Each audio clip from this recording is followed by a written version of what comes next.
السلام عليكم ورحمة الله وبركاته. ازيكم يا حبايبي؟ يا رب تكونوا بخير. النهارده عملنا شوية ورق عنب وشوية بتنجان، وعملنا أحلى طبق ملوخية يتحط على الطبلية.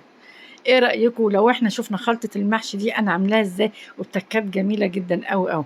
وعملت الملوخية تاني عشان خاطرك يا امجد، مع اني شيرت لك في اللايف وما جتش. عملتها تاني مرة، تقدر تخش الفيديو وتشوفه كامل. يلا بينا.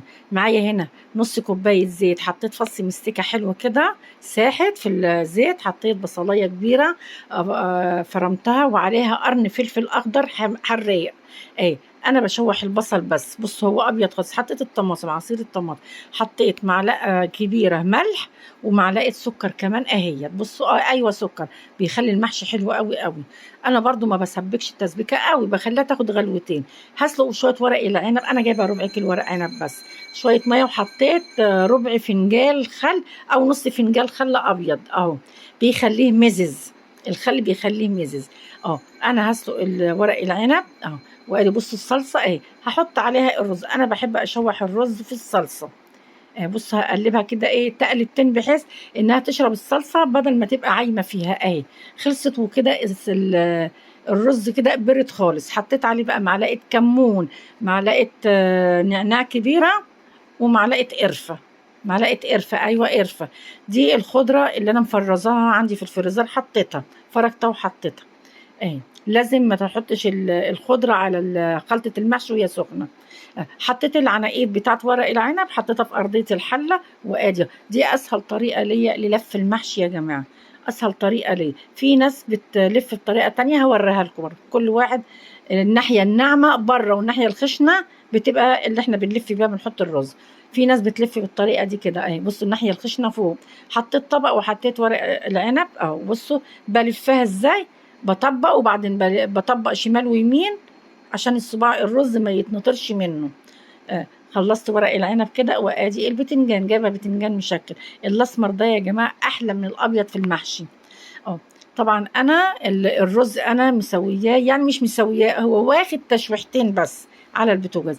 انا بعبي البتنجان بخليها مهويه، بصوا طريه خالص، عشان اما تستوي تاخد راحتها وما تبقاش الرز منطر في الحله ويطلع منها اهو. بصوا آه. لازم يكون الصباع المحشي مهوي خالص البتنجان.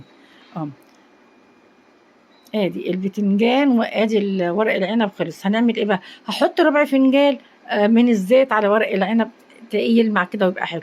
وده نص فنجان عصير ليمون، ايوه عصير ليمون تاني حطيت. انا ما بسقيش المحشي اللي هو اسقيه كامل، لا، انا بخلي 3 اسطر من غير الشوربه. انا سلقه لحمه وفيها ماسوره وخدت منها سقيت.